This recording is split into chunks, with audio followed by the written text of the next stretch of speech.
Vou mudar aqui, eu vou compartilhar aqui a tela. Compartilhar conteúdo. Vou desligar o microfone para não fazer eco para vocês, tá?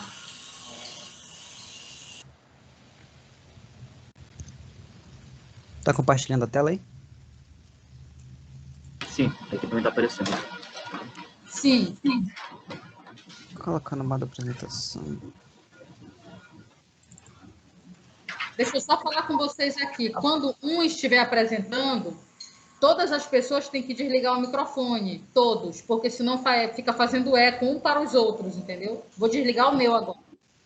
Aperta F5 aí, João. Bom, pessoal, boa tarde. Nós vamos começar agora a nossa apresentação, nosso trabalho de programação estrutural. O tema que nós escolhemos foi criação de aplicativos. O nosso tema específico dentro desse tema seria um programa para cadastro de login e senha, visto que a maioria, se não todos os aplicativos, necessitam de uma interface de login e senha. Bom, os objetivos do nosso trabalho são a contextualização do tema, mostrar o algoritmo, o nosso código-fonte em Python, a execução do nosso programa, a análise da execução e a sua conclusão. Pode passar, João, por favor. Deixa eu só pegar aqui, então, vamos lá. O nosso tema, criação de aplicativo, foi escolhido com base no fato de que a demanda por novos aplicativos tem crescido muito, pois sempre estão surgindo novos apps, como a abreviação de aplicativo, tanto para computador quanto para smartphones. Dentro do tema escolhido, pegando o tema específico, programa para cadastro de senha do login, pois a importância de protegermos nossas contas contra possíveis invasões é extremamente importante, já que na nossa geração atual, as nossas operações bancárias ou de cunho de informações pessoais sigilosas é feita via aplicativos.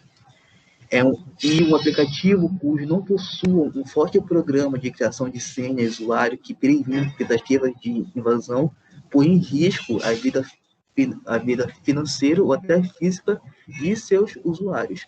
O nosso programa foi bem simples, feito somente para termos uma ideia de como fazer um programa de criação de senha usuário que garanta a segurança do usuário contra possíveis invasões. E também, professor, eu quero ressaltar aqui que nosso trabalho é bem simples, é uma coisa completamente fácil de se fazer, mas atualmente a questão do sistema de proteção de senha e login está muito avançado. Quase todos os aplicativos que têm interface com a Google pedem a tua digital, e não é somente senha, porque a senha pode facilmente ser hackeada e tudo mais, mas com a tua digital ou reconhecimento facial, torna a invasão ainda mais difícil. Só queria ressaltar esse ponto mesmo. Aí no nosso slide mostrou uma interface simples, como é uma interface de login e senha, escrito o login, o username, né, no caso o nome de usuário e a senha. Aí se as duas condizerem com o cadastro, a pessoa consegue entrar facilmente. Pode passar, João. Aqui está o nosso algoritmo de cadastro, né? Foi meio complicado fazer, porque eu não estou muito habituado a fazer isso. No caso, porque como é que a pessoa faz o seu cadastro para ter o seu login em algum aplicativo? Ela vai primeiro digitar o nome de usuário, e nisso, normalmente, os programas estabelecem uma quantidade mínima e máxima de caracteres. Nosso caso foi maior que 4 e menor que 16. Se você fizer a tua senha nessa faixa de -4 e até 16, mais 4 e até 16, ele aceita, e você vai para digitar a sua senha. Aqui a gente quis fazer de forma bem simples também, nós escolhemos somente números, que às vezes também em senha aplicativo pede somente o PIN. Normalmente o código PIN é uma sequência numérica que tu escolhe ali.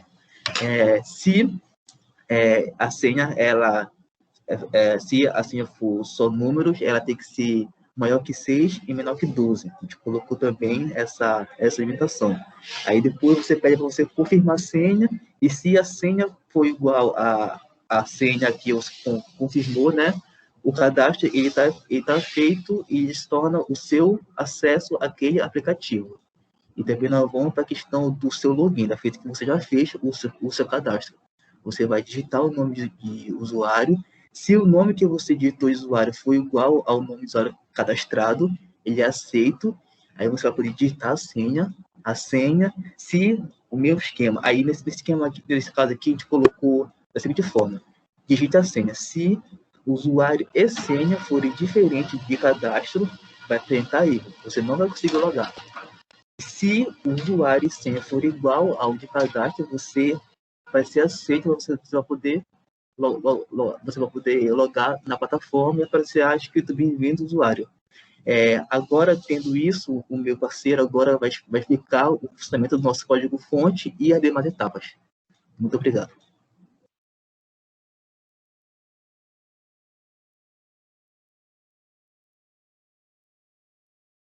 João, teu microfone. João, teu microfone.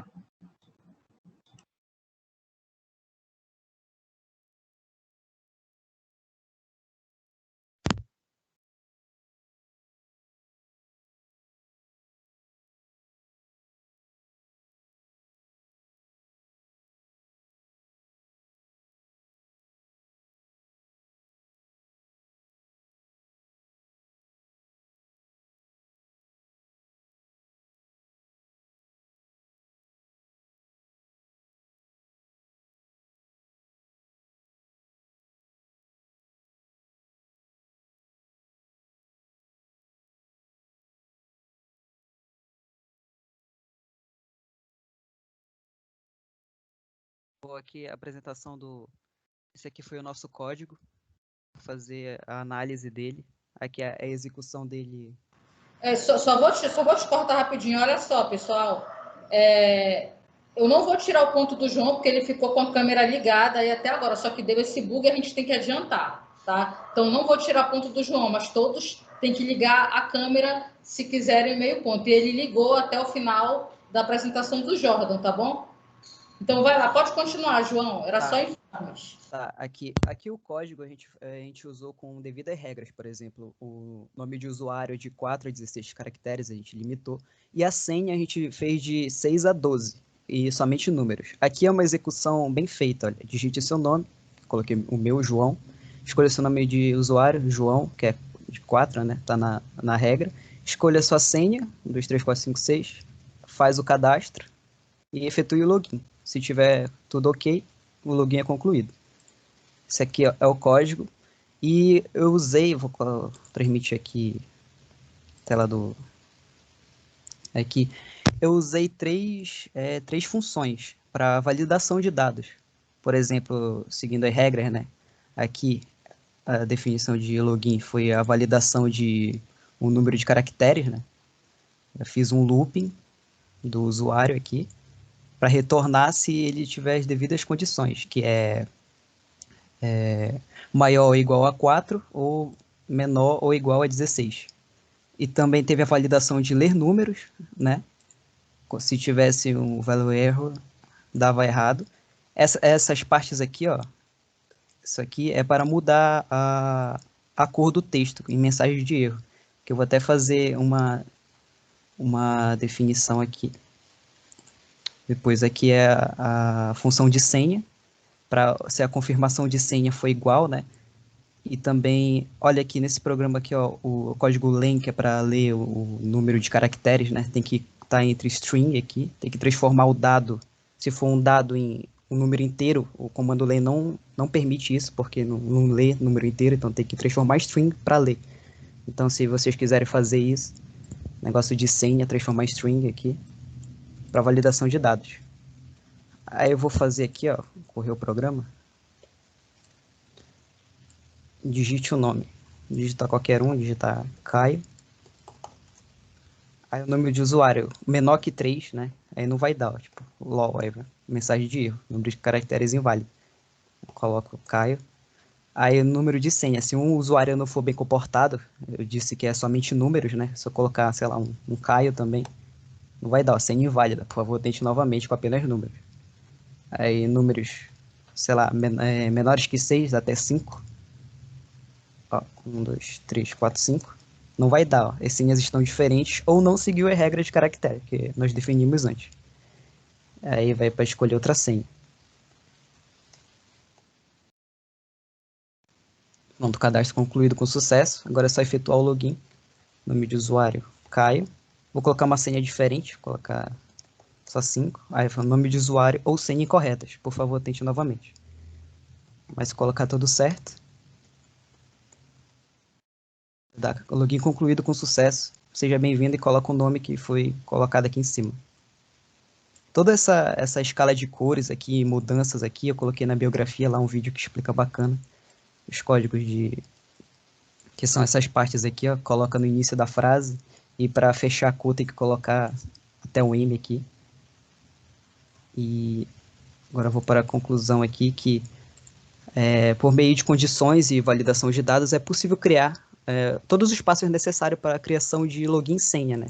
Comando bem simples, como por exemplo, validação de dados de números e limitações de caracteres e pode ser outras coisas também, por exemplo, senha que tinha que ter um caractere em maiúsculo e outro minúsculo obrigatoriamente, vai mudando isso. Também validação de e-mail e tal. E aqui as referências bibliográficas. Muito obrigado. Obrigada a vocês dois. Obrigado, professora. Gostaria em primeiro lugar, parabenizar vocês, né, pelo trabalho. Vocês já estão aí aptos para apresentar um seminário no congresso. Ficou realmente muito bom. Vocês, o código, vocês fizeram do zero ou pegaram ideias aí de algum local? Não, fiz do zero, assim. A parte mais difícil foi esses pequenos erros, assim, de, por exemplo, o string, que o Lennon lia o tamanho da string, a limitação de caractere, eu tive que pesquisar.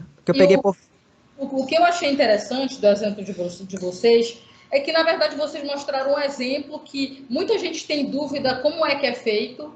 Você faz isso todo dia, né, na internet, cria senha de banco por exemplo, os matemáticos, muitas vezes os que programam, eles usam números primos para criptografar mensagens.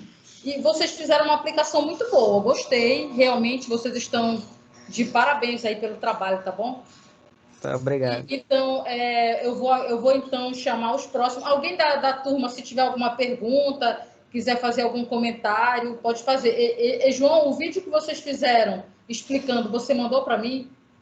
O quê? O vídeo? Não, você tinha feito um vídeo explicativo. Não, era um vídeo só de mudança dessas cores aqui, ó. Mas você mandou para mim para divulgar para a turma? Tá aqui, ó, na referência aqui, bibliográfica. Tá bom então. Tá legal. Cores de terminal. Então, deixa aí que depois eu coloco lá na plataforma, tá bom? Tá bom, é meio bacana o vídeo. Tá bom, professora. Então, parabéns, pessoal. Tá bom? Sucesso para vocês. Obrigado. Professor, não precisa sair agora da aula, tá, professora? Podem sair, fiquem à vontade, tá bom? Tá? Não precisa sair, tá bom? Obrigado, professora. Boa tarde.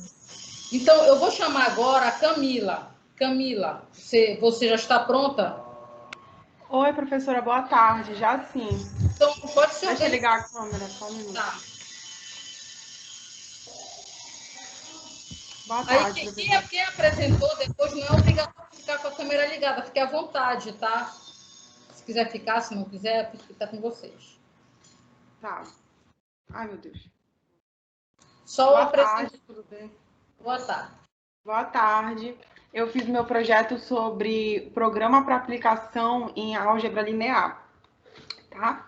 E aí eu foquei na regra de Creme. O estudo da regra de... E, Camila, você não vai compartilhar sua tela? Ah, perdão. Jurava que eu tinha compartilhado aqui, peraí. Ai.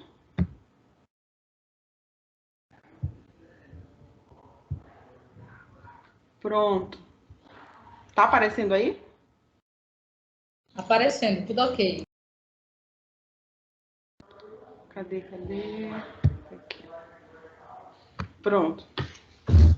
Bom, o meu trabalho vai ser sobre a aplicação em álgebra linear, com foco na regra de Cramer, tá? Bom, as matrizes, elas são muito importantes para os engenheiros na parte de distribuição de material, na parte de construção de estrutura de sustentação, como laje, tá? E a regra de Kremer, ela fala justamente sobre isso, quer dizer, ela ajuda, né, o cálculo dos engenheiros nessa parte das determinantes. Aqui eu coloquei um breve resumo sobre o que é a regra de Kremer e como é que a gente pode resolver, tá? A regra de Kremer, ela diz que você tem que ter um número de incógnitas iguais ao número das equações, entendeu? Aí, se você tiver, por exemplo, um sistema com três incógnitas, perdão. Gente, perdão. Na verdade, se você tiver 3 equações e cada uma delas tiver uma incógnita, nesse caso você vai ter um sistema de 3 incógnitas e 3 equações. Eu não sei se vocês estão me entendendo, mas é isso. E o cálculo da regra funciona dessa forma. Por exemplo, você tem aqui um sistema, né? Aí vocês veem aqui que cada equação tem 3 incógnitas. Ó. E aí agora eu tenho que encontrar a determinante. Para encontrar a determinante, eu vou jogar a matriz, né? E repetir a primeira coluna e a segunda coluna. Depois eu vou desenvolver esse cálculo aqui e vou ter que a determinante é igual a 15. Isso aqui é um exemplo, tá, gente? A determinante aqui vai ser igual a 15. Agora, para eu encontrar e substituir os termos...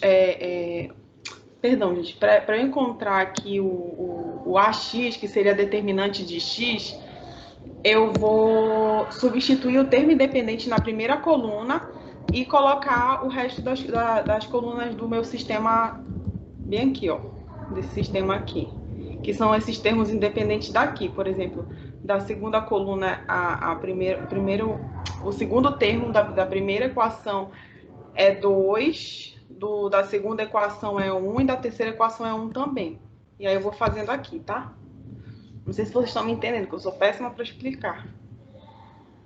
Tá, aí você desenvolve todo esse cálculo aqui, você vai encontrar a determinante de x, que vai ser igual a 15. Depois faz a mesma coisa com y, né, que vai ser igual a 30. E depois faz a mesma coisa com z, que vai ser igual a 45.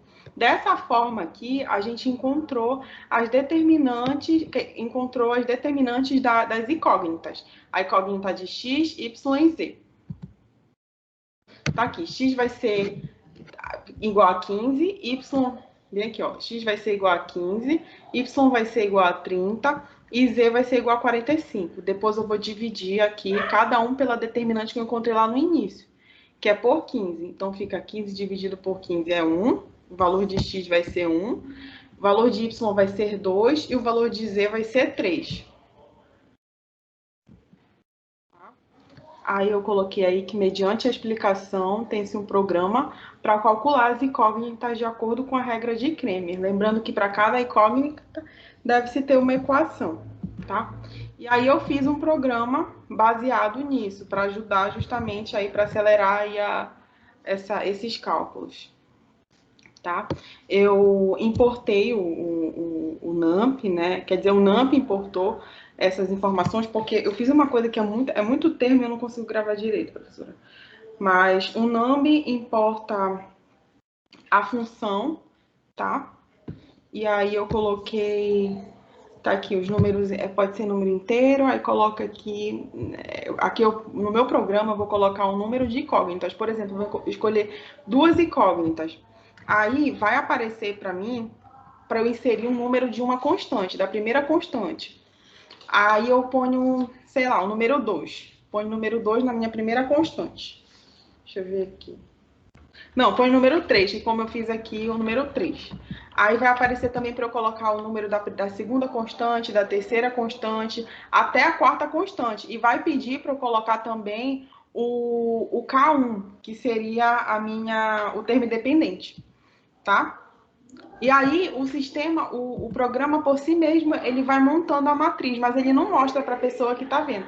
Mas ele mesmo vai montando a matriz, tá? E aí, a gente vai inserindo, tá aqui, ó, inserir o valor da constante K, tá? A gente vai inserir o valor. E depois, a gente vai, ele por mesmo, ele tem um loopzinho, bem básico, que seria para... Só um minutinho. Ele cria um loopzinho só mesmo para a questão da matriz, para a formação da matriz. Tá aqui, ó, loop para cálculo dos determinantes. E aí ele vai dar a resposta de cada incógnita que você colocou lá no início, tá bom? Desde já, muito obrigada, e as minhas referências são essas. Boa tarde, professora. Obrigada, Camila. Parabéns pela sua apresentação. Bom, professora, boa tarde, né? Me chamo Erasmo, estou em dupla com o Maicon Chamber. E vamos apresentar aqui, nosso tema principal é a utilização da biblioteca Matplotlib. E o nosso subtema é um script para o cálculo de esforço solicitante em vigas. E, bom, qual é o nosso objetivo aqui? É automatizar o cálculo de reações, esforço cortante, momento fletor e a montagem do diagrama de esforços através de um script em Python. E como surgiu isso? Contextualizando tudo, estávamos cursando, pelo menos eu estou cursando a matéria de teoria de estruturas, aí eu percebi que havia muitos procedimentos repetitivos na construção do gráfico de diagrama fletor, de diagrama de momento fletor e esforço cortante. Aí fui conversar com o Maicon, né, sobre a gente poderia trabalhar em cima disso e encaixou perfeitamente com o tema que a senhora ofereceu, com o tema 8. E a gente pensou, poxa, como que a gente pode automatizar isso, né, um esforço tão repetitivo com Python? Python é a melhor ferramenta para isso. E vamos agora olhar no nosso código. Dividimos nossos códigos em algumas seções. Por exemplo, a seção de imports, né, onde fazemos o uso da biblioteca, fazemos o import da biblioteca Matplotlib, aí especificamente a .plyplot. Importamos ela como PLT. Na seção de classes e funções, criamos uma classe Viga, e que tem os seguintes atributos: intensidade de força e comprimento, que será repassado para ela depois. Terá comportamento de cortante, que irá retornar um par ordenado com o tamanho do comprimento da viga e o esforço cortante naquele momento, naquele pedaço. E o momento fletor, que vai ter o mesmo retorno, um retorno bem parecido a parte 01, da parte 0 da lista, o index 0 da lista, ele vai retornar as abscissas, né, tipo o comprimento da viga a cada 1 metro, e as ordenadas vai retornar o esforço do momento fletor lá naquele ponto. Dentro do programa já temos a função de layInt e layFloat, que tem funções parecidas, que são para tratamento de erros, pois se a pessoa digitar por exemplo, no layInt, digitar um valor que não seja inteiro, digitar um string lá, ela vai dar um erro e vai pedir para digitar novamente. Semelhante ao que acontece na função layFloat. Temos a função também layout, mas essa aqui é somente por estética mesmo. Não tem nenhuma função clara no código. Temos as variáveis que utilizamos e começamos o programa, a parte principal dele, com um loop infinito, criado com while true, e também criamos com tratamento de erro, o tratamento try except. Iniciamos com layout, instanciamos a viga, sem repassar nenhum atributo para ela ainda.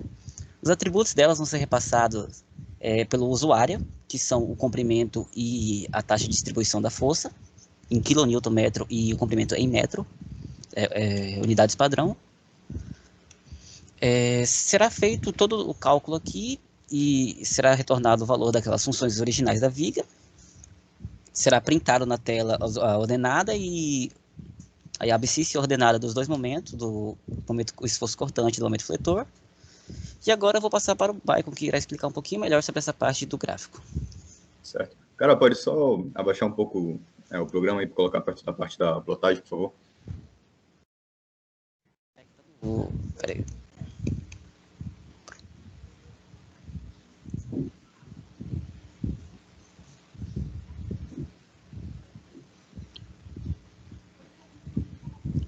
Essa parte, Maicon? Espera que não está carregando aqui.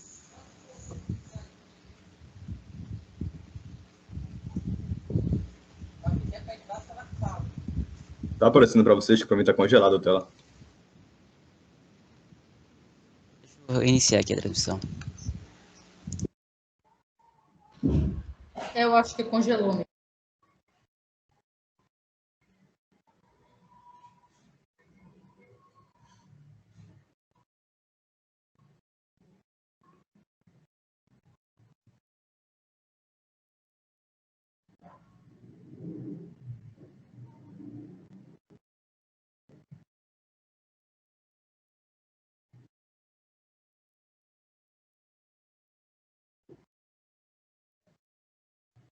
Vocês não estavam vendo?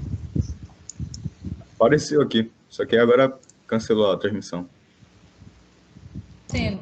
Olha, se vocês acharem melhor, vocês podem colocar no modo apresentação. Tu clica ali no View e no View ali Tá bacana aí, tá aparecendo. e View, aí vai aparecer aqui a Appearance aí, o segundo, né? Aí é Presentation Mode aí, esse aí. Aí fica grande para todo mundo enxergar, entendeu? Mas aí tu vai ter que compartilhar de novo agora a tela, porque como tu colocaste no modo apresentação, aí ficou uma tela grande, aí tu compartilha ela agora, aí vai aparecer melhor para o pessoal ver. Isso. Ok. Tá aparecendo para vocês? Ah, perfeito. Perfeito. Então, a gente importou no início do programa a biblioteca, né, do Matplotlib, e usou aquele comando S, né, para poder simplificar com o PLT, porque senão a gente ia ter que botar Matplotlib em todos os comandos que a gente fosse utilizar para fazer para plotar esse gráfico, né. Aqui nesse primeiro comando do plt.subplot, a gente meio que divide o nosso gráfico em dois, pega um gráfico e coloca um ao lado do outro, de certa forma meio como se fosse uma matriz, né, mas não seria bem o caso. Ele tem um comando aqui, plt.title, que seria o título principal do nosso programa. Aí o xlabel, que seria o eixo X, e o ylabel, né, que seria o eixo Y. Esses comandos aqui, por exemplo, plt.plot, kabs, kord, é para fazer algumas alterações, por exemplo, mudar a cor que a gente colocou como vermelho no primeiro gráfico. Ponto grid também, que seria para colocar meio que uma grade, fazer uma grade atrás do gráfico. Uma coisa bacana desse programa é porque, tipo, às vezes a gente tem funções, tem dados, mas não sabe bem como trabalhar com eles. Então, tu fazer um gráfico permite que tu tenha esse entendimento de certa forma bem melhorado, porque tu acaba tendo essa apresentação visual daquilo que tu quer entender. E tu pode fazer inúmeras aplicações com isso. Por exemplo, enquanto a gente estava estudando para fazer o programa, eu acabei dando uma pesquisada sobre aquele corte que teve no orçamento da FPA, que eu não estava entendendo, eu queria descobrir um pouco mais. A gente acabou fazendo um programa na época para poder meio que plotar o gráfico de como estava sendo o orçamento da faculdade no intervalo de tempo. Então, esse programa, de certa forma, ele não só mostra os dados que são aplicados em engenharia civil, mas também te dá essa apresentação visual, te mostra os dados que não é possível tu se entender, de certa forma, apenas olhando números, né? Então, plota o gráfico, por favor, Aju.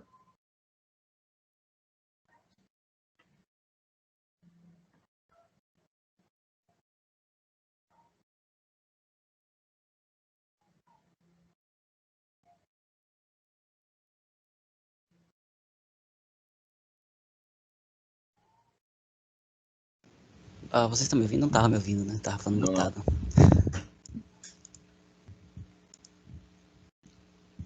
Bom.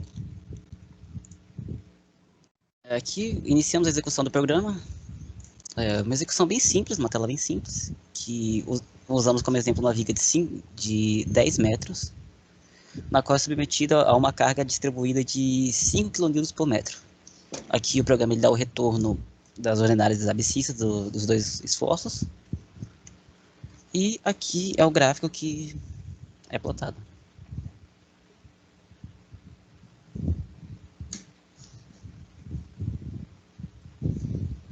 Bom, como conclusão, o script entregou como esperado, ele entregou os valores de esforço cortante e momento fletor para cada metro da viga. E ainda por cima fazendo uso da biblioteca Matplotlib para plotar os diagramas. Nossas referências. E muito obrigado pela atenção. Se alguém quiser fazer um comentário, fique à vontade. Olha, eu achei espetacular o trabalho de vocês. Olha, esse trabalho de vocês, uma década de ali, não vou dizer bem um ano, né? Senão eu vou acusar a minha idade, mas bem antigamente, olha só, antes do Python, era ensinado Basic. Então, o Python veio para poder o pessoal parar de ensinar Basic nas universidades. O Basic era muito usado por engenheiro. E eu fiz um programa na época, quando eu comecei a aprender a programar em Basic, para fazer isso que vocês fizeram, exatamente isso. Caramba, sério, eu guardei de lembrança, eu acho que deve ter umas 20 páginas. Nossa. Sério, tô falando sério para vocês, era muito comum, sabe? Bom, professora. E aí, agora, assim, esse trabalho de vocês, ele ficou muito bom, porque vocês podem até publicar, se vocês quiserem, tem um congresso, que é o Congresso Brasileiro de Ensino e Engenharia, que a gente pode publicar aprendendo programação com exemplos práticos de engenharia. Então, vocês colocaram aqui um exemplo prático. E, realmente, não adianta a gente querer olhar só números, é só a gente olhar assim na TV. Quando mostra o gráfico lá da evolução da Covid, para a gente que está mais nessa área, a gente visualiza muito mais do que se colocar apenas números.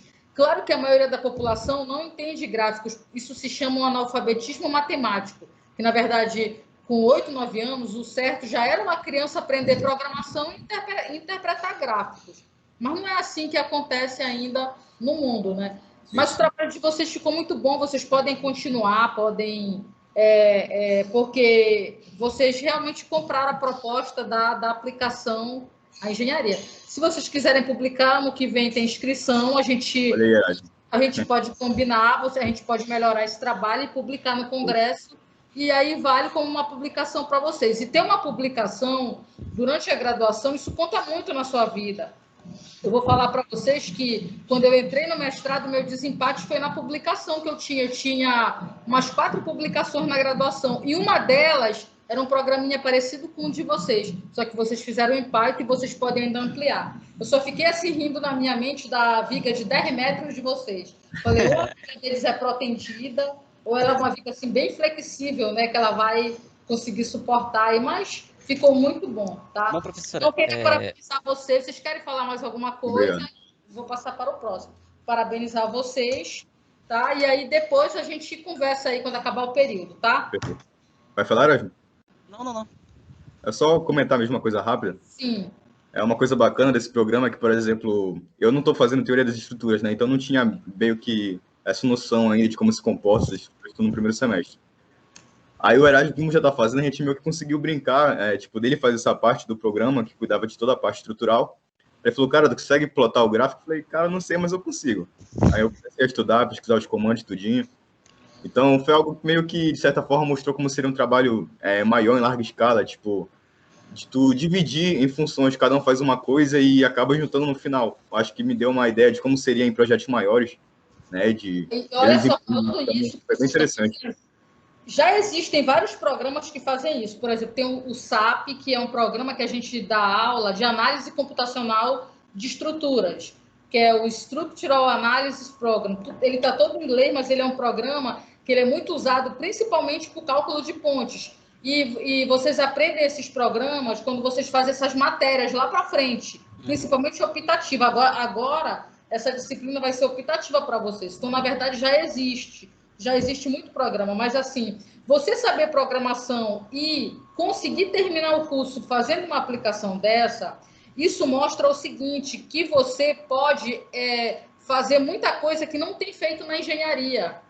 Vou dar um exemplo para vocês. Na turma da manhã teve um aluno que ele também aplicou aí a biblioteca que vocês fizeram, que vocês estudaram, e ele pegou muito aquelas tabelas que a gente trabalha em física, que vocês vão trabalhar em materiais. Quando você vai para o laboratório, que você vai fazer ensaio em estruturas, testar resistência em corpo de prova, na verdade, o que você gera lá são pontos.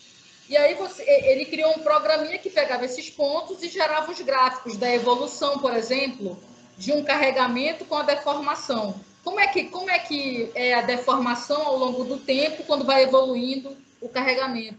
Então, ou seja, vocês podem usar o que vocês aprenderam nesse semestre para outras disciplinas. Por exemplo, um professor vai propor o trabalho, você pode propor um programa.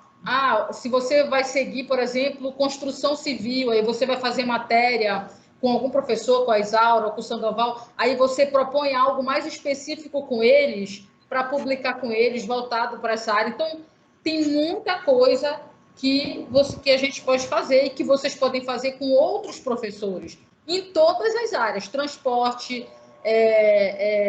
hidráulica, construção civil, materiais, entendeu? Então, vocês não podem deixar isso aí morrer, vocês têm que realmente continuar, tá bom? Não só nessa disciplina, mas com as outras que vocês vão pegar aí no futuro, tá bom, pessoal? Então, era isso que eu queria falar para vocês. Muito obrigada pela participação. Vocês querem falar mais alguma coisa? Fiquem à vontade. Professora, gostaria de ver a execução do script? Então, pode mostrar. Chuta não, né? Diz o número aí do comprimento de uma viga. Tu quer o quê? O tamanho dela, o comprimento? O número dela. 3 metros. 3 metros. E uma carga distribuída sobre ela. Coloca aí 5 aí que você tinha colocado aí. Vamos ver. Bom, ele nos dá como resultado esses 2 gráficos. Tu colocaste uma carga distribuída, né? Porque o que acontece? Como a carga é distribuída, por que ficou reto assim? Na verdade, não era para ficar assim reto, era para ficar aquela parabolazinha. Tem a ver, na verdade, com a resolução, que é uma coisa que tu vai te aprimorando aí, entendeu? Ok, professora, mas tem situações aqui que ele nos dá uma parábola quase perfeita. Me mostra aí um caso que te dê uma parábola. Eu acho que a parábola vai dar num comprimento muito grande, não é isso? Por exemplo, daquela de 10 que eu tinha utilizado. Você colocou de 10, sim. Aí vai dar realmente uma parábola. Se você olhar, por que se você olhar o gráfico, essa parábola aí, ela é composta por retas. Se você conseguisse dar um zoom, ela é composta por retas, que na verdade isso vem do cálculo diferencial. Que uma curva, na verdade, o que é uma curva? É a aproximação de infinitas retas, que a gente viu lá em cálculo 1. Lembram disso? Por isso que quando você dá um zoom, você vê reta e não a parábola. Para você ver a parábola perfeita, você ia ter que mandar plotar a própria equação dela. Entendeu? A própria equação do momento fletor. Aí você veria a parábola perfeita. Certo? Interessante. Perfeito. Aí depois a gente pode... Senão a gente vai viajar, que vai começar a viajar na maionese aqui, mas aí vocês mostrarem claramente aí a consequência do cálculo. Entendeu? Então, olha como estudar cálculo é importante. Se você der um zoom, você vai ver que quanto maior você colocar esse comprimento, mais aproximada vai ficar essas retas. Se for testar um valor absurdo aqui. Coloca aí um valor absurdo.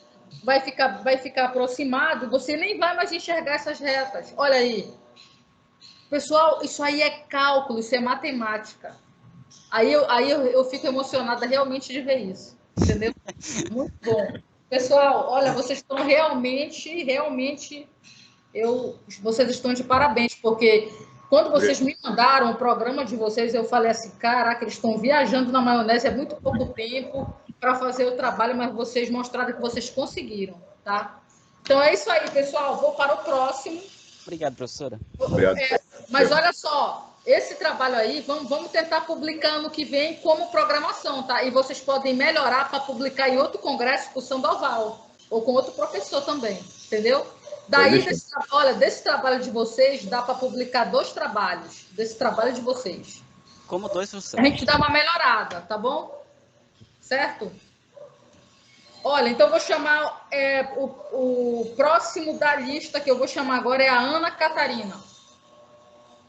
Ana Catarina está presente? Sim. Ana, você está individual ou em dupla? Em dupla. Então, Ana, com quem você está? Com a Laís Araújo. Então, Ana e Laís, fiquem à vontade, está com vocês, tá bom? Tá, ok. A Laís vai apresentar a tela. Ok.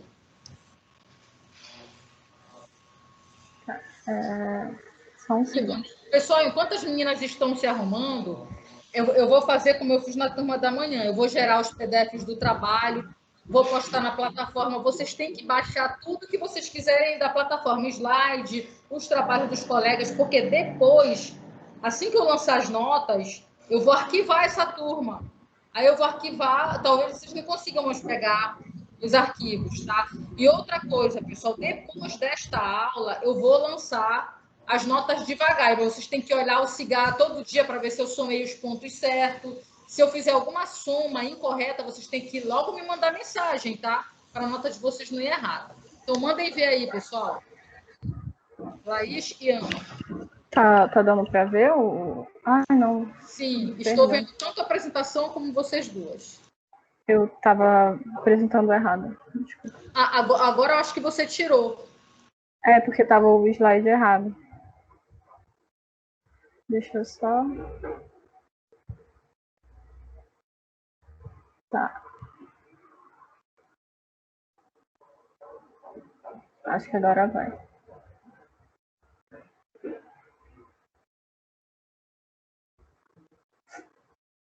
Tá, já tá aparecendo? Já. Já sim. Só apresento. Tá bom.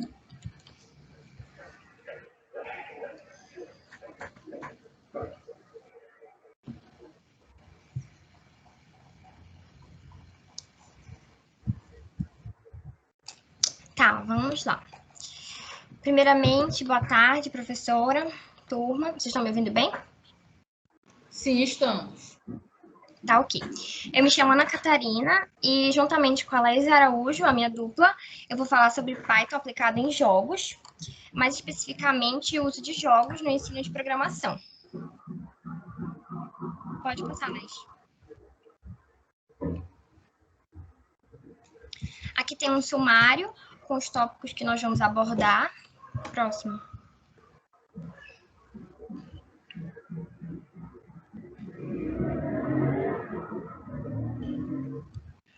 E aqui os objetivos. Então, como ideia, nós decidimos desenvolver um jogo que fosse didático, envolvente e que desse feedback ao usuário, né, o jogador, através dos nossos conhecimentos absorvidos nas aulas de programação em Python, e a fim de indicar a dimensão de aprendizagem com jogos. Próximo. Contextualização. Então, contextualizando brevemente o tema, na literatura, o uso de jogos ele desperta uma grande discussão, pois muitos autores acreditam que os jogos colaboram numa perspectiva informal para a aprendizagem. Mas, hoje, inúmeros trabalhos registram a utilização de jogos no ensino de programação e tem sido uma prática muito comum e considerada positiva, por atrair os estudantes em novas experiências de aprendizagem e oferecendo um ambiente mais estimulante. Próximo slide.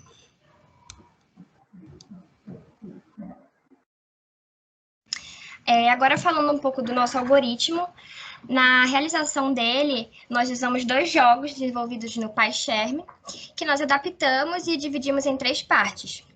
Na primeira ficou o jogo da adivinhação, em que o usuário deve acertar um número de 1 a 100, que vai ser sorteado aleatoriamente, e ele tem a opção de escolher o nível de dificuldade, cada uma com uma quantidade de tentativas diferente. Na segunda parte ficou o jogo da forca, no qual o jogador deve acertar a palavra sorteada de forma randômica, e nele nós utilizamos um arquivo externo, que nós criamos com as palavras com um tema de construção civil. Próximo slide. Na terceira etapa, nós criamos um menu para o jogador escolher o jogo que ele deseja jogar, e os 2 jogos foram organizados através de definições de funções. Nós importamos algumas bibliotecas, como a função random, que sorteia os dados de forma aleatória, e time, para gerar uma pausa entre uma execução e outra. Para condições, nós utilizamos os comandos if, elif e else. Para loops, utilizamos os laços de repetições while, o laço for e a função range. E nós também utilizamos a estrutura de dados lista, que é um conjunto de estruturas chamados nós, que armazenam informações a serem controladas por uma lista, e nós também usamos leitura de arquivo externo. Agora, a Laís vai falar do código.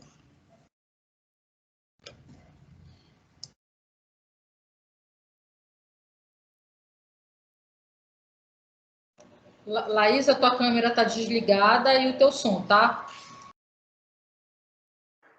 Ok. Como a Ana Catarina abordou, para executar nosso jogo, nós dividimos em 3 etapas. Eu vou falar um pouco sobre a primeira etapa, que foi a criação do jogo da adivinhação. Nós utilizamos o import random e o import time. O random para sortear o número aleatoriamente, no caso da adivinhação, que é o número, no caso da forca, a palavra, e o time para dar um intervalo de tempo, como se o computador estivesse falando com a gente.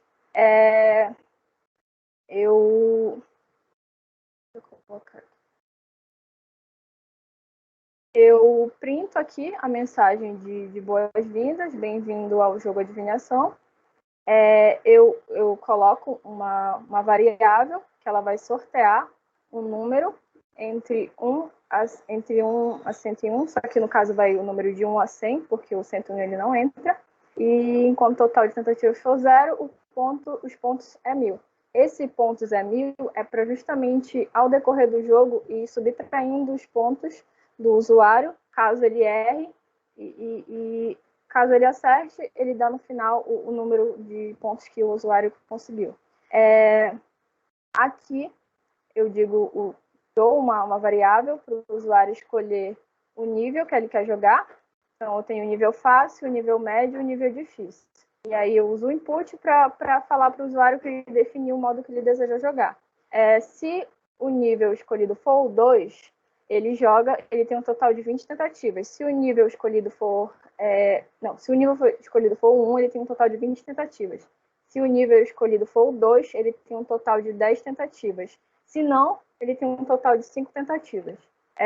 Eu printo aqui aquela mensagem justamente que eu usei o import time, que é para dizer que o computador está pensando num número e depois ele dá uma mensagem de que número escolhido com sucesso. Depois eu uso esse loop para o for, para escolher um número, e aqui ele printa, nessa parte aqui ele printa o número de tentativas que o usuário já tentou e quantas ainda tem disponível, relacionando o tanto de números que ele escolheu na fase, no nível, no caso.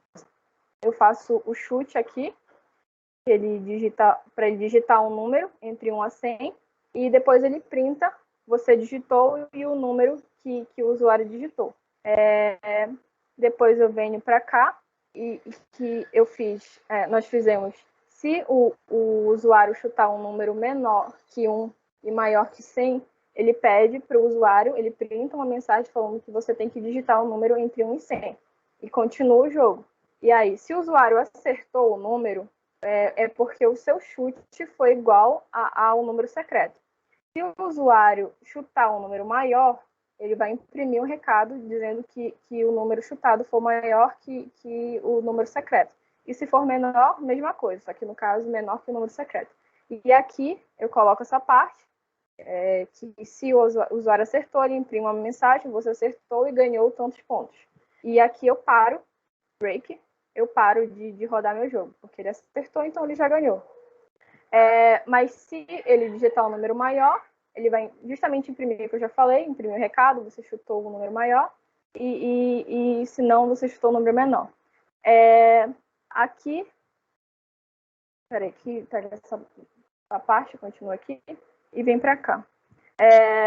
O print, a partir do momento que o usuário erra, e ele tem o número de tentativas dele estourado, ele já tentou todas as vezes, ele perde o jogo e printa na tela o número secreto e depois fim de jogo. Tá, o código agora para forca, que foi o segundo jogo. Nós também fizemos tem como tu aumentar essa tua apresentação aí? Eu acho que tu não tá no modo apresentação. Tá no modo apresentação? Do slide? Eu posso fazer direto no PyCharm, eu acho que fica até melhor. Tá, tu que sabes. Aí tu coloca naquele modo apresentação, tá? Tá bem.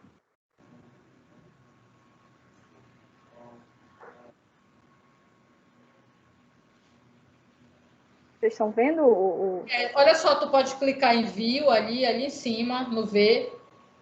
Uhum. Aí agora no A, ali, ó.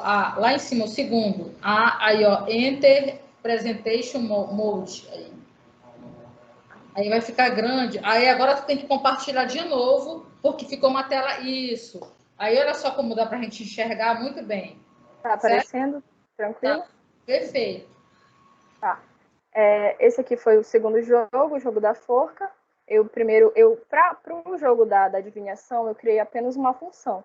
Para o jogo da forca, eu criei várias funções para ficar organizado, para ficar mais bonito e para as pessoas entenderem melhor quando forem analisar o jogo.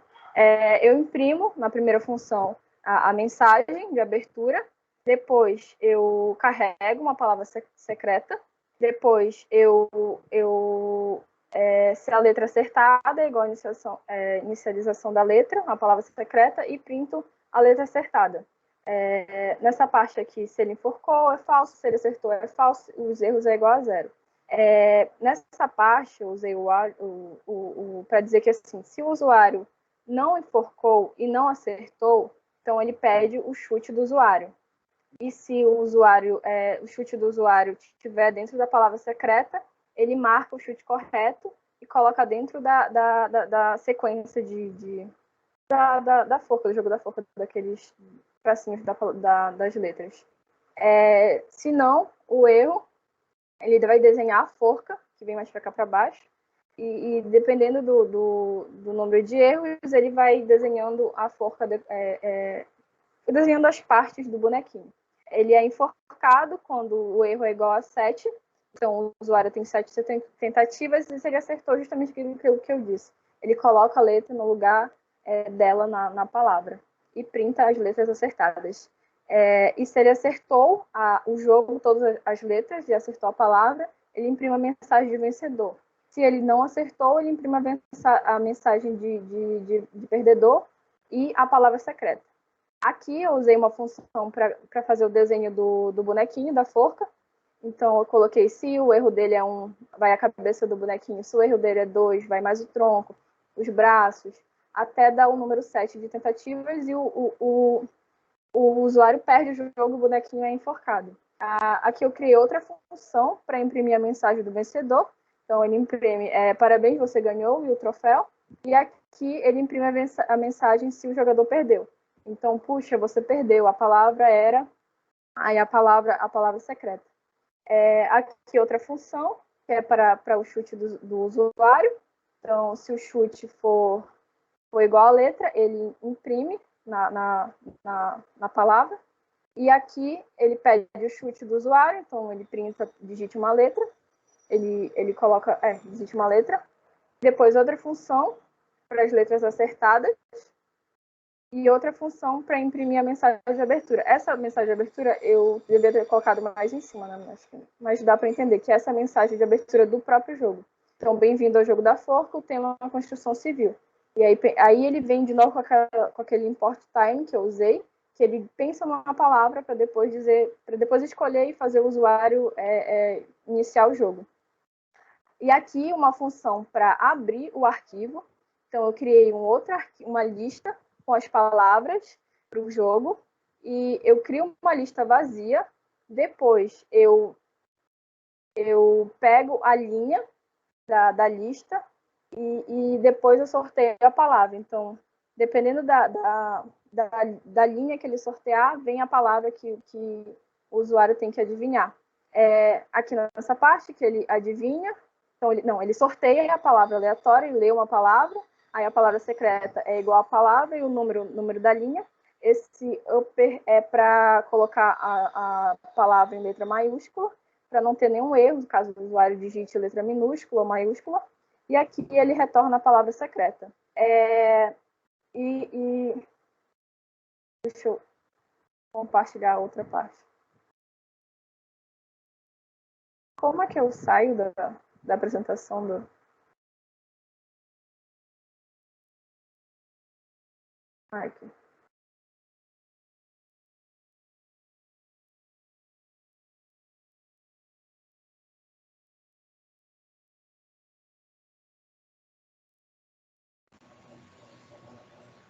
Em fechar? Conseguiu? Isso. Pode clicar no exit aí.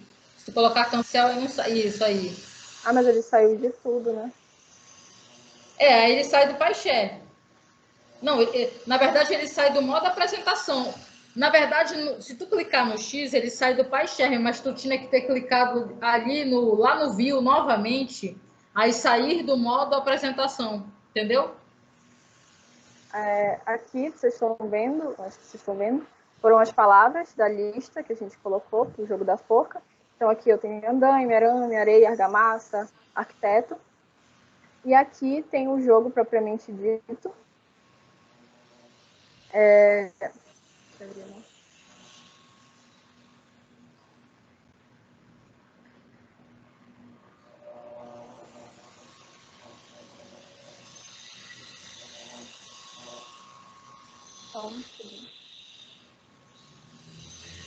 Eu achei que fosse fechar só a apresentação aí, fechou o PyCharm inteiro.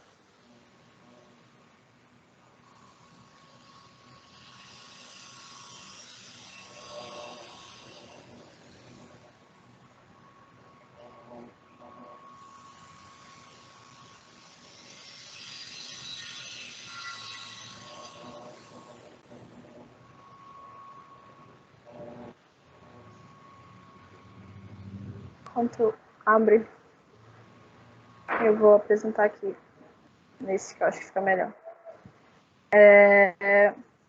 Sim, aqui é o jogo, propriamente dito. Eu importo o jogo da forca e eu importo o jogo da adivinhação. Eu printo a mensagem de boas-vindas, então bem-vindo a Engie Games. E eu crio uma função para ele para dar ao usuário a escolher o seu jogo. Se o usuário escolher o jogo da forca, ele vai dar início ao jogo da forca. Se ele escolher o jogo da adivinhação, ele dá início ao jogo da adivinhação. Então, ele pergunta qual o jogo deseja jogar e o usuário digita o número. E agora a gente vai analisar como ficou, só rápido, para mostrar. Descarrega.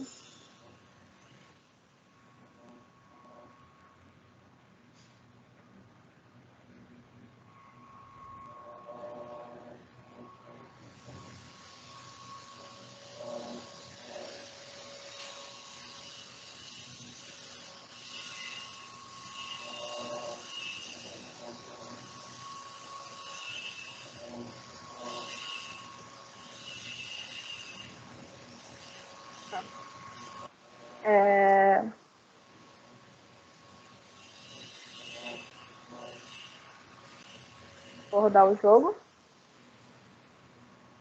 Dá para ver tranquilo ou tá muito pequeno? Tá?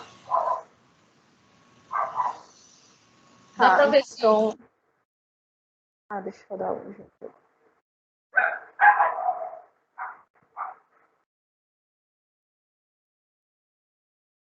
Ele dá boas-vindas, e aí eu escolho, por exemplo, o jogo da forca. E aí... Deixa eu ver pra cá. E aí ele tá pensando em uma palavra e eu vou digitando as letras. Aí ele vai fazendo o bonequinho, caso eu erre. Eu vou errar aqui só para mostrar a mensagem de sinal.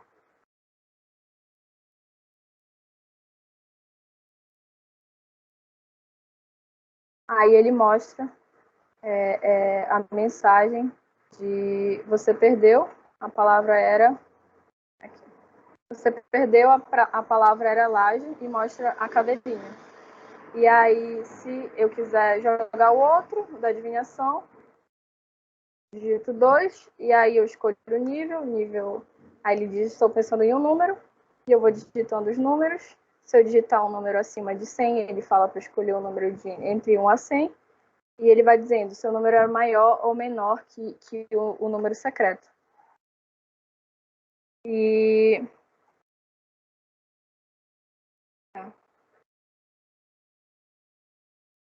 A nossa conclusão foi que, de forma geral, todo o projeto foi implementado utilizando de boas práticas do Python e conhecimentos adquiridos em aula, tendo em vista essa questão de criar um jogo desafiador e avaliador para o usuário, e também tendo em vista que o uso de jogos com apoio do ensino de algoritmos pode acelerar ou prolongar a memória sobre uma instrução, o que gera um efeito positivo para a aprendizagem. Aqui foram as nossas referências. E obrigada pela atenção. Meninas, muito obrigada pela participação de vocês.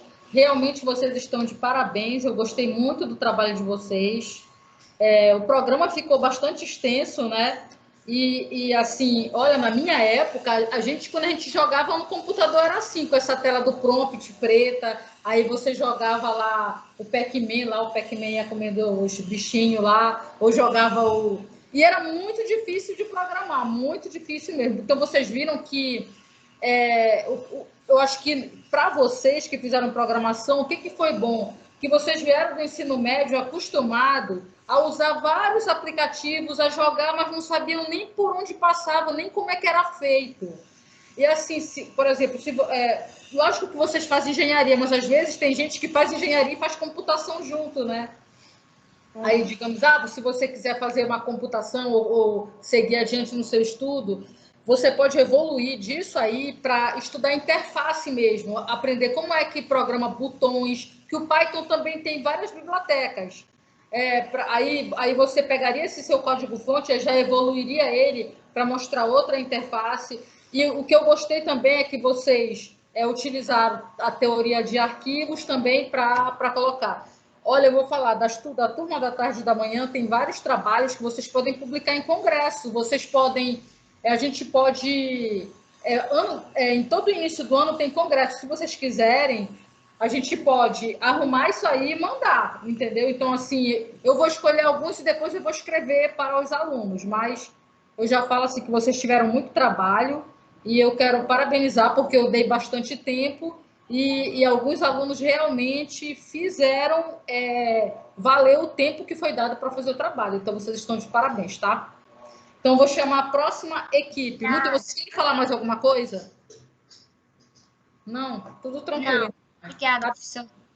Boa tarde. Então, vamos lá. Boa tarde. Eu vou chamar agora o Edgar. O Edgar é o próximo a apresentar. Está contigo, Edgar.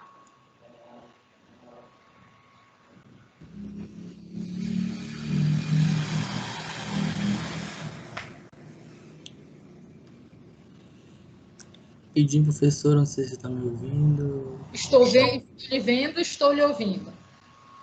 Ok, deixa eu apresentar aqui.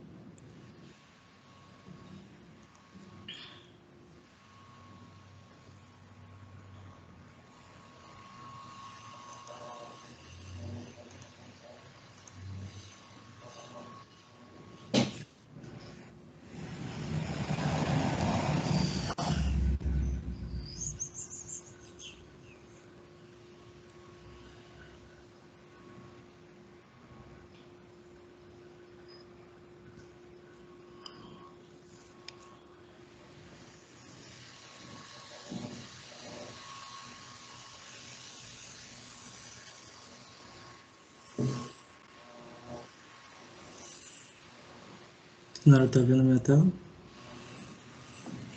Na verdade, agora eu estou vendo, porque tem uma tela do Teams que está por trás da tela. Eu acho que tu tens que dar uma ou ampliada nela ou minimizar. Tá ótimo. Aí tu coloca no modo apresentação, vai ficar perfeito.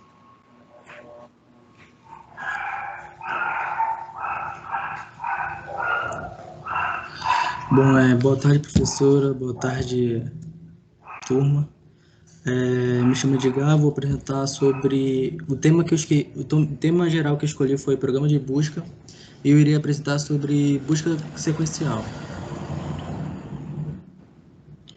Bom, os programas de busca eles verificam se uma dada informação ela ocorre em uma lista ou não. E existem dois tipos de programa de busca, a busca binária e a busca sequencial. Na busca sequencial, quando os itens dos dados são armazenados em uma coleção, como uma lista, dizemos que eles possuem uma relação linear ou sequencial. Cada item desses dados é armazenado em uma posição em relação a outra. Na pesquisa sequencial, essa figura aqui mostra bem como ela funciona. Ela começa primeiro no primeiro item da lista, e simplesmente passa de um item para outro, seguindo uma ordem sequencial subjacente até encontrar o que estamos procurando o item que estamos procurando ou não. E caso a gente não encontre, descobrimos que esse item ele não está presente na lista.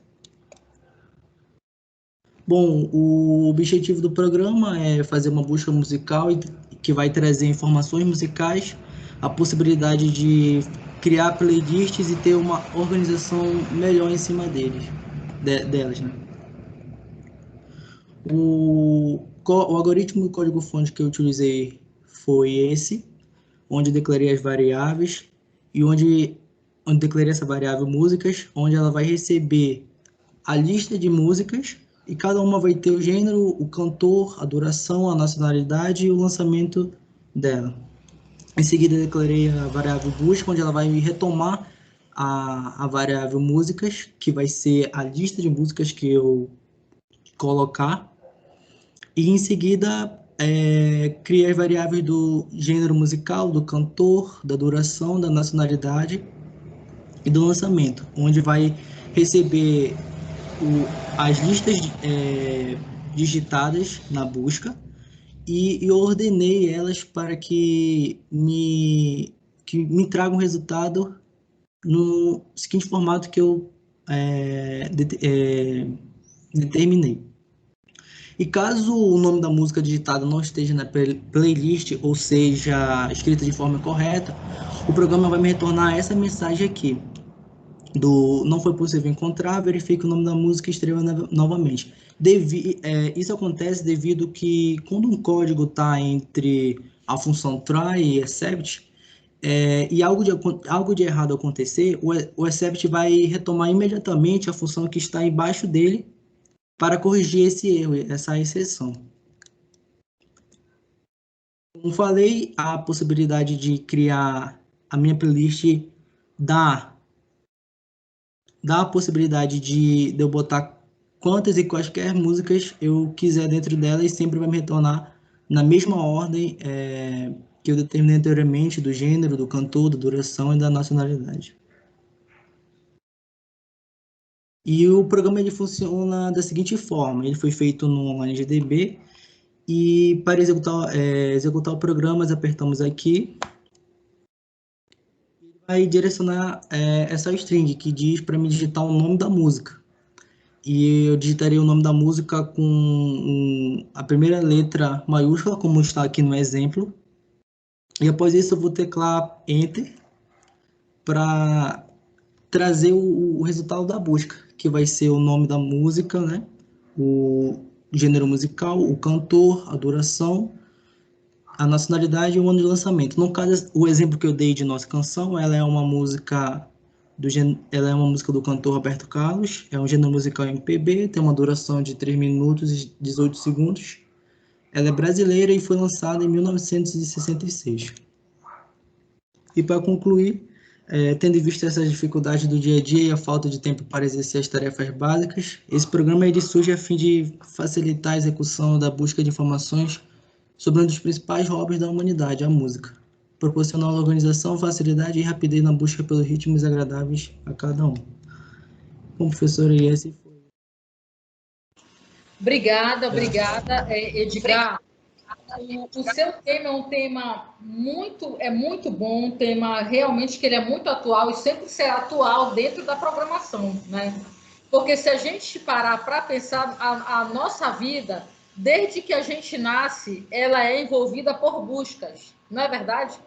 E quando você consegue compreender o algoritmo da busca, eu gostei muito do seu programa. Inclusive, você poderia colocar sua lista de músicas no arquivo, né? E aí você mandar abrir lá do arquivo, digamos, alguém vai lá buscar e aí vai lá no arquivo e pesquisa. Mas como eu ensinei isso muito no final, alguns ainda conseguiram implementar, mas o seu ficou muito bom.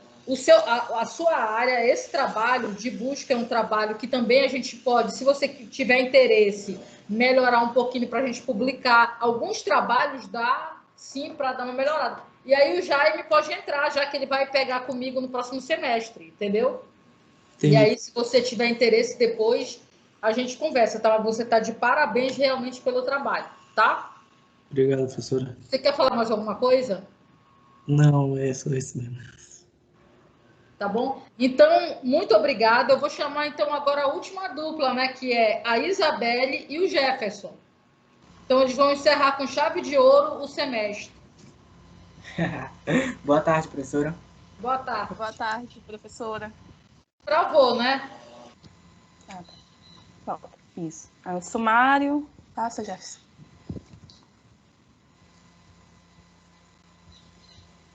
É o objetivo. O objetivo do nosso programa é comparar dois algoritmos, o Insertion Sort e o Bubble Sort, para analisar a qualidade do código quanto ao tempo de execução. Mas qual é a importância desse tema na contemporaneidade? Eu vou dar um exemplo que é de um projeto chamado Genoma. Ele estuda a anatomia molecular de uma espécie a fim de descobrir todos os genes de um DNA. Aí, o padrão genético do ser humano contém aproximadamente 3 bilhões de pares de base química. Então, imagina ter que codificar tudo isso. Não dá, né? Então, esse tipo de estudo, ele ajuda na otimização do tempo da execução e no mapeamento dos dados, facilitando esse estudo. Passa, Jefferson, por favor. Listas. O que são listas? Listas são um tipo de variável que armazena vários valores. Cada valor na lista é identificado por um índice. E esses valores são chamados de elementos ou itens. Existem várias maneiras de se criar uma nova lista, como no primeiro exemplo, que é a lista vazia, que é denotada por colchetes. A de baixo, que é uma lista com alguns itens separados por vírgula. A próxima, que é podemos criar uma lista através do List Comprehensive, que é compreensão de listas, que é uma forma rápida e eficiente de criar uma lista a partir de outra lista já existente, né? E também podemos usar a função interna list, que é a representação do tipo lista. Passa, Jéssica. Ordenação. A ordenação ela consiste em organizar um conjunto de dados de uma determinada lista em ordem crescente ou decrescente, e tem como objetivo de facilitar as buscas de um elemento. Passa. Os códigos-fontes. Esses são alguns códigos que a gente usou dentro do nosso programa. Eu vou falar sobre cada um deles. O range, que ele retorna uma série numérica, começando por 0, em 0 por padrão, e incremento Z1, e para antes de um número especificado. Neste exemplo, mostramos 2 parâmetros do range. O primeiro é o start, que é o primeiro número dentro do range, e o segundo é o stop, é o número que não está mais na sequência. Nesse caso, o número é o 6. Ele não aparece na sequência porque não está mais dentro do range. Então, quando a gente põe para rodar o programa, ele vai de 1 a 5. O len, ele retorna a quantidade de elementos de qualquer lista, como nesse exemplo que escrevi meu nome, que deu 8, porque dei um espaço na hora de rodar o programa e acabou contabilizando mais um elemento. Passa. O sort, que ordena os itens de uma lista de forma crescente, como a gente fez nesse exemplo aí com vogais. E o timed, que é uma maneira de cronometrar pequenos trechos do código, e uma que usamos no nosso programa foi o Time Default Timer, que ele retorna o tempo de espera da execução do programa. Aí, a gente fez um pequeno exemplo aí que foi da soma de 2 valores e mostrando o tempo gasto. Pode passar, Jefferson. Bom, boa tarde. Dando continuidade na apresentação. Como o nosso tema é ordenação de lista, o que a gente fez? A gente pegou 2 métodos, o InsertSort e o Bubble Sort, para comparar o tempo de execução que cada um vai levar para executar o seu programa. O InsertSort, como ele trabalha, ele começa a ordenar elementos da esquerda para a direita. E a partir da medida que ele vai avançando, ele vai organizando esses elementos. Da esquerda, ele já vai deixando ordenado entre si. O Bubble Sort não. O que ele faz? Ele pega o primeiro elemento, vai comparar com o segundo. Depois desse trabalho que ele fez de comparação, ele pega o segundo elemento e vai comparar com o terceiro. Pega o quarto, o terceiro e compara com o quarto, e assim sucessivamente até seguir a lista. Aqui está o código que a gente fez. Esse daqui já está no assert, porque a gente colocou para números dentro de listas. E tudo que a gente fez no InterSort, a gente fez no MoboSort, já que é uma comparação de dados. Aqui está ele em desenvolvimento. E aqui é a execução do nosso programa em si, professora. Como a Isa explicou lá, a gente pegou a função, a gente pegou uma função imprime para quê? Para ela imprimir na tela o tempo que vai levar de execução de cada programa. E aqui está o nosso programa, que foi mostrado acima, em InterSort.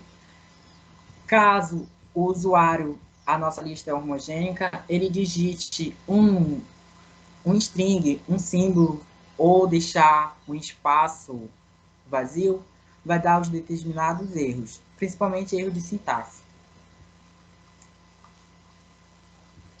Aqui a gente fez uma pasta para o programa em si, o programa principal, e a gente fez módulos para importar diretamente só para executar o trabalho. Aqui no InterSort, como eu disse, o que vai acontecer? Ele vai pegar o primeiro número da lista, a gente colocou 100 números primos, de forma desorganizada. Ele vai pegar o primeiro, comparar com o segundo é maior, não acontece nada. Ele vai pegar o terceiro. Quando ele pega o terceiro é menor, então ele vai trocar para esse e para esse. Já que no MoboSoft, não. Ele vai pegar o primeiro, ver que o segundo é maior, vai pegar, aí ele vai fazer essa comparação. O primeiro com o segundo, depois o segundo com o terceiro. E ele vai até o final da lista fazendo essa comparação de elementos. Então, ele leva um tempo muito maior de execução do que o InterSort. A execução do programa, agora aqui eu vou colocar o programa para rodar.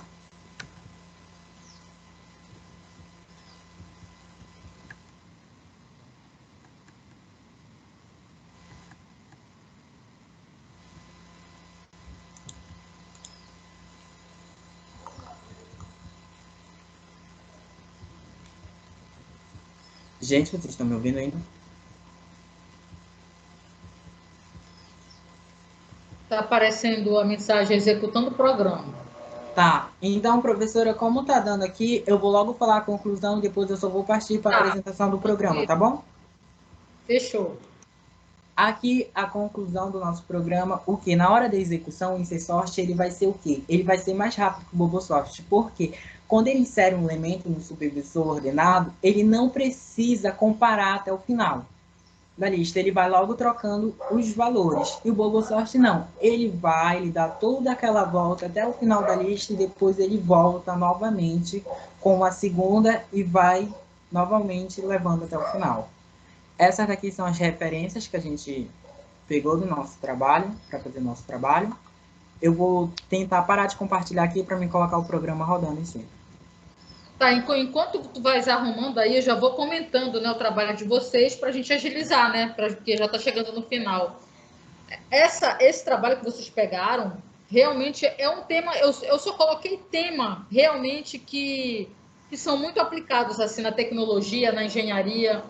Porque, assim, olha, ordenação de lista, o tempo inteiro a gente está fazendo isso. Então, por exemplo, olha, às vezes você vai numa empresa onde todo o seu banco de dados é desorganizado. Com esses programas você consegue organizar listas, não é verdade? O banco de dados de uma empresa são listas que são ordenadas. E essas ordenações utilizam métodos semelhantes a esses que vocês mostraram aí. Então, o trabalho de vocês realmente está muito bom. Eu gostei daquele algoritmo que vocês fizeram para medir o tempo de execução. Existem áreas da computação que só estudam isso. Entendeu? Isso aí realmente é muito vasto.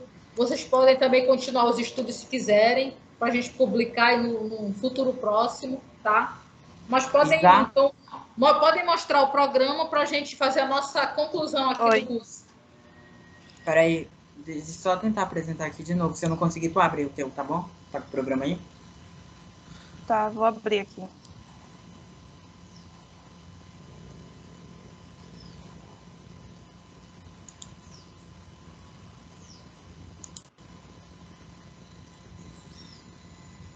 Abriu. Ah, abriu. Okay.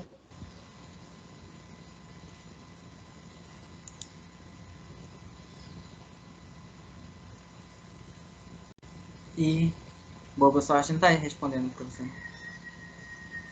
Mas aqui já é a execução dele, né, que está mostrando?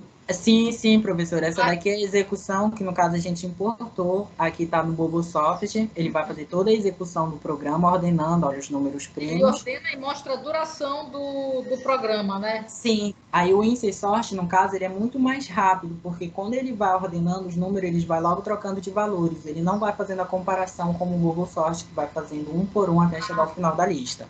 Tá quanto mais ou menos a duração, vocês lembram? É 0,6 alguma coisa aqui para trás, professora. Peraí.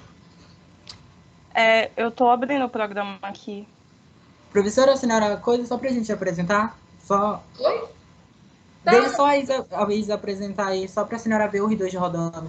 Porque realmente não está respondendo aqui, ó. Eu abri aqui, Jefferson. Deixa eu compartilhar. Jefferson, deixa ela compartilhar. É só tu compartilhar por cima dele que já vai. Foi.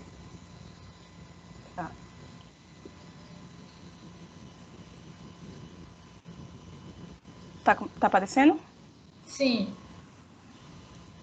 Tá. Esse aqui é do Bobosoft. Vai rodar.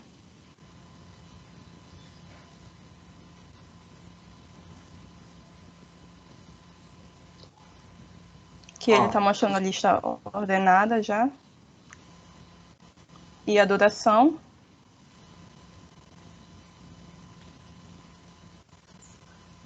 E a do Insertion Sort. 0,11 é menor. Nesse caso aqui, a gente pode ver que o Insertion Sort ele é muito mais eficiente que o Bubble Sort. Ele é muito mais rápido. Isso, exatamente. Aí, pessoal, isso aí já entra em uma área da computação que você já vai estudar a eficiência dos algoritmos. Você tem vários tipos de programas de busca. Quais são os mais eficientes? Realmente é espetacular, né? Então, olha, eu gostei muito das apresentações, né, de todos aqueles que chegaram até o fim. Eu vou compartilhar aqui uma tela com vocês para a gente encerrar, tá bom? Tá bom, professor. Espera aí, só um minuto. Professora. Só um minuto.